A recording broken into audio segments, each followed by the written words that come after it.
Go. Chapter 2, Shoshana Weber. Shosh 466, hey little bro, wanna smile? JW Piano Man, question mark. Shosh 466, Alpha Rat took a header off his roof and almost killed himself. JW Piano Man, by almost you mean ...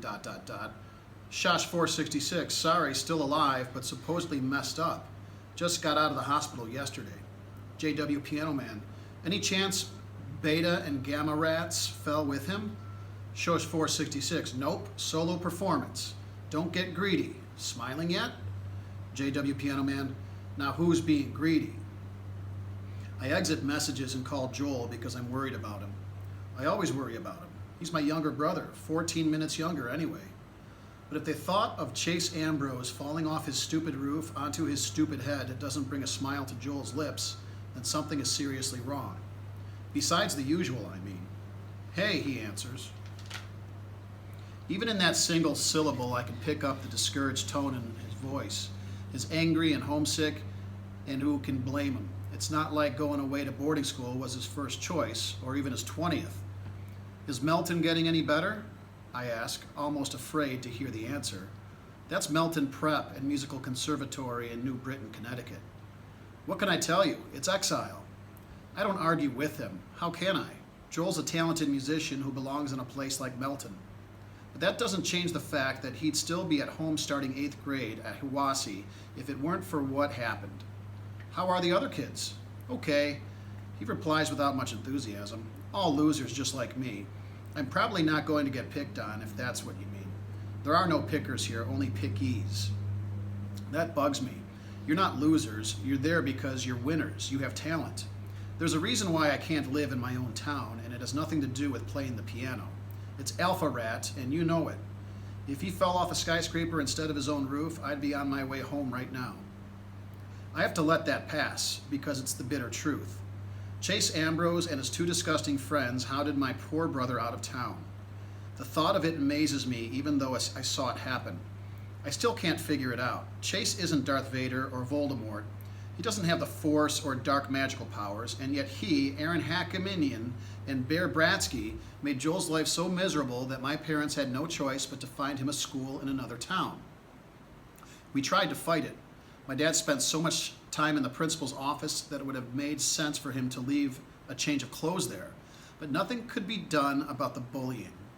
Most of the time, there was no way to prove who was doing it. A random foot tripping Joel up in a crowded hall, a shoulder rammed into his chest that sent him sprawling. Sorry, man, didn't see you. Dog poop pushed in through the vents of his locker, his clothes mysteriously disappearing from the changing room to be replaced by a rabbit suit.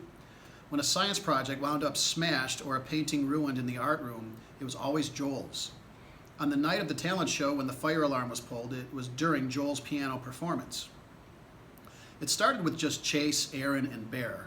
Eventually, though, it spread. The other kids, well, they couldn't help but notice that every time someone was making a fuss or protesting, stuffed into a locker or mummified with toilet paper, it was my brother. Before you knew it, Joel was the school victim and the school joke. His life was practically unbearable. Who do you blame? The principal? Dr. Fitzwallace did what he could, but most of the time there wasn't any evidence. Sure, he could make the occasional try. There was this time Chase chucked a lacrosse stick at Joel's bike and the butt end got jammed in the spokes. Joel went flying over the handlebars and wound up with a sprained wrist, a black eye, and a nasty scrape along his jaw stretching from chin to ear. There were plenty of witnesses to that one. Dr. Fitzwallace was all set to throw the book at Chase, a long suspicion, the works. The school board overruled him. They agreed it was wrong to throw the stick, but insisted that Chase couldn't have predicted it would result in serious injury. Ha! The real reason was that Chase was the town sports hero, and the son of the last town sports hero. Chase's dad had a lot of admirers on that board, and my family didn't. The only time anyone was able to pin something on those 3 idiots, it had less to do with my poor brother than the fact that it cost the district money. At the big open house in May, Joel was invited to play piano. He's by far the best musician around here, even if none of the other kids appreciate it. Anyway, Chase, Aaron, and Bear planted 6 cherry bombs inside the school's baby grand, timed for the middle of the performance.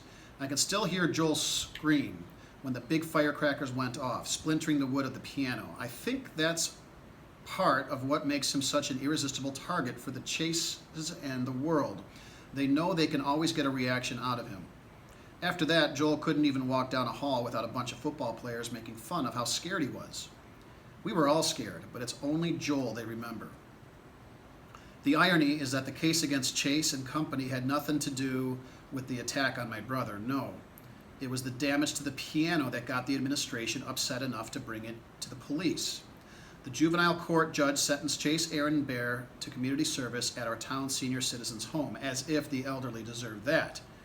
You'd think Chase would leave Joel alone after that. It would have made sense, but sense has never been an alpha rat quality. So my parents found a new place for Joel because as long as that bully was around, my brother would never be safe. Joel's probably right that if Chase had fallen off a skyscraper instead of just a roof, he'd be able to leave Melton and come home. Sometimes I feel like I should be up on that tall building pushing Chase over the side. But that would make me no better than him, and I am better. Everybody is. The night before the first day of school, my dad always used to take Joel and me to Heaven on Ice, which is one of those self-serve frozen yogurt places. Even though Joel and I are twins, our dessert strategies are totally opposite. I get vanilla yogurt with just a handful of chocolate sprinkles. Joel prefers a thimbleful of yogurt and 99% toppings. It's a competition to see who can load up the most weight. I don't want to go this year. Come on, Shosh, my dad wheedles. It's a tradition. All your friends will be there. Not my best friend. He gives me a sad smile, so you and Joel are best friends now. When he's home, you two fight like cats and dogs. He should be home now. I know Dad's trying to help, but I'm determined to be miserable.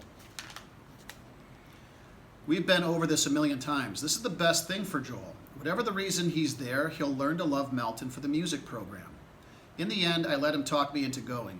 Mom and Dad are worried enough about my brother. I don't need them stressing over me too. It's weird to be at Heaven on Ice without Joel.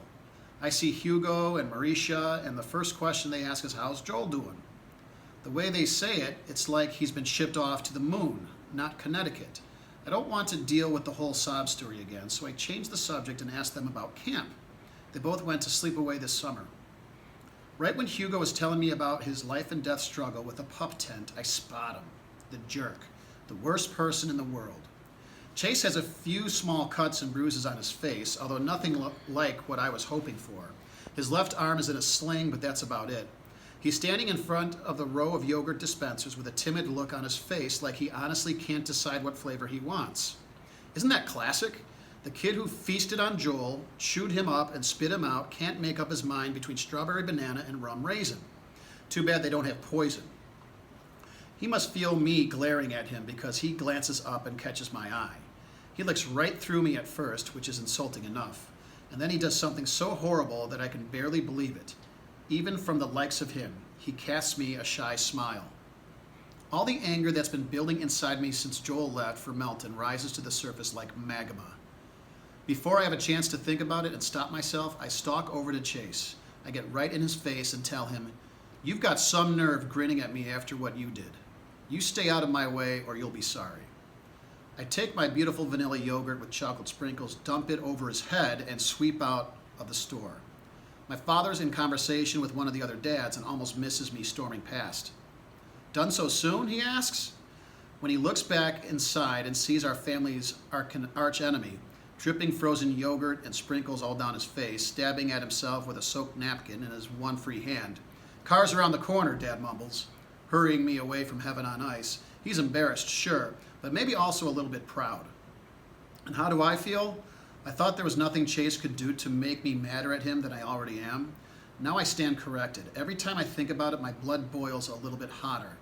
After all the bad history that went down between him and Joel, I swear he looked at me like he'd never seen me before in his life. Like he hadn't played a starring role in destroying my family.